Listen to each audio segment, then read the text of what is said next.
The Children Who Weren't Asked. Johnny and Susie Morrison always had a wonderful party just after Christmas. They were twins and their birthdays came then, so their mother put Christmas and birthdays together and gave them a really lovely party. Johnny and Susie always enjoyed their party tremendously, but the other children enjoyed it even more. It began at 3 and lasted until 7, and there was always a fine conjurer and treasure hunt too. Alice and Peter Collins loved the Morrisons' party almost more than anyone else because they didn't go to many. They thought the Morrisons' party was just as good as Christmas. "We shall soon get our invitation," said Alice. "I know the date. It's the date of the twins' birthday, December 29th. I'm glad I've got a new frock." The invitations didn't seem to come as early as they usually did. Christmas came and went, and still no invitation card had come. "They're leaving it rather late," said Peter, "but I know they're having the party as usual because Mrs. Mills, the baker's wife, told me she's making some special chocolate cakes for it." "Oh," said Alice, "I can't wait for the day."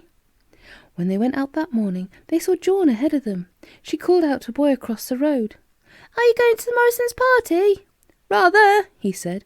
"I've answered my invitation already." Alice and Peter looked at one another and felt rather sick. So the invitations had gone out then, and they hadn't had one. They went home feeling miserable. "We've been left out," said Alice. "I wonder why." "It's funny," said Peter. "We've been 3 times before.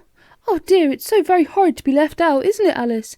The other children are sure to ask us if we're going." "Well, we must say, no, we're sorry we're not," said Alice.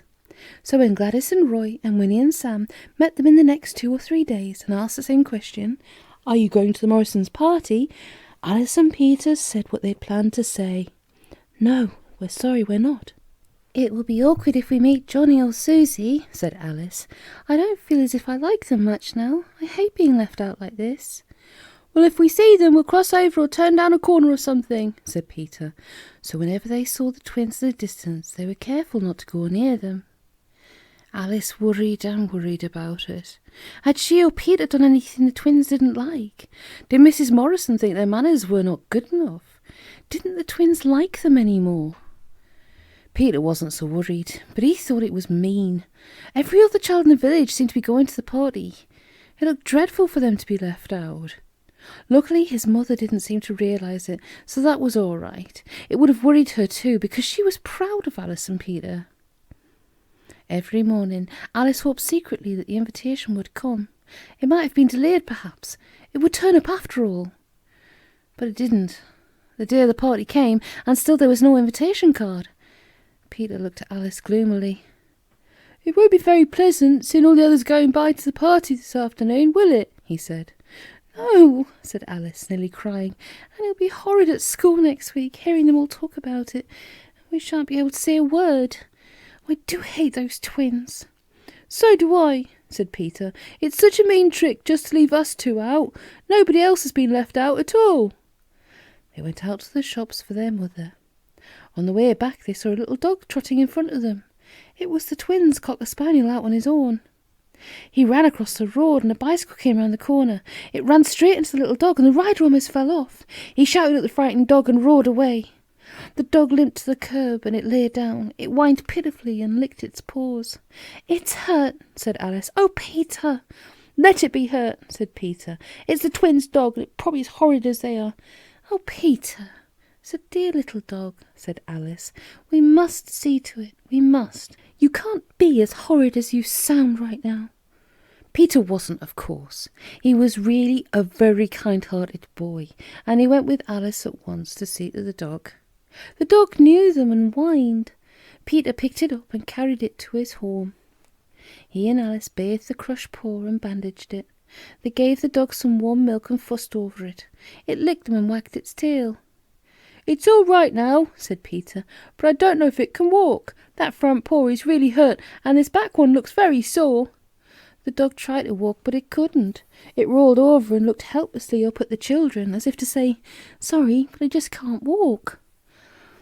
"We can't possibly carry it to the Morrisons' door," said Peter. "I never want to go into their gate again. We'll take it to the gate and push it just inside. Then the Morrisons will find it or hear it whining. I just won't speak to that horrid, unkind family." So they took turns in carrying the spaniel to Morrison's gate. But Alice was really too kind-hearted to push it inside and leave it. "I can't," she said. "I'll just have to take it to the house. I don't care. If I have to speak to those horrid twins, well, it just can't be helped. It's for the dog's sake, after all." They marched up to the front door and rang the bell.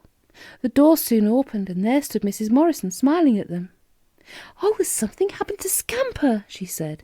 "You are kind children to bring him back, and you've bandaged his paw, I see. The twins will be grateful to you." She took the dog and turned to call the twins. "Come on," said Peter in a low voice. "We don't need to stop now." So they went down the path. Mrs. Morrison turned and saw them. "I'll be seeing you this afternoon at the party," she called. "I'll thank you properly then, my dears." They turned at once. "But we haven't been asked," said Alice. "Have you forgotten?" Mrs. Morrison stared in surprise. "Don't be silly, Alice dear," she said. "Of course you and Peter have been asked. Why, your names are among the first to be put down on our list. Do you mean to say you didn't get your invitation?" "No, we haven't had one," said Peter. "Well, how strange," said Mrs. Morrison. "You will come, though, won't you? Why, we've got presents for you and everything. The twins wondered why you hadn't answered. Well, you must have thought it strange if you didn't get an invitation like all the others." Peter went rather red.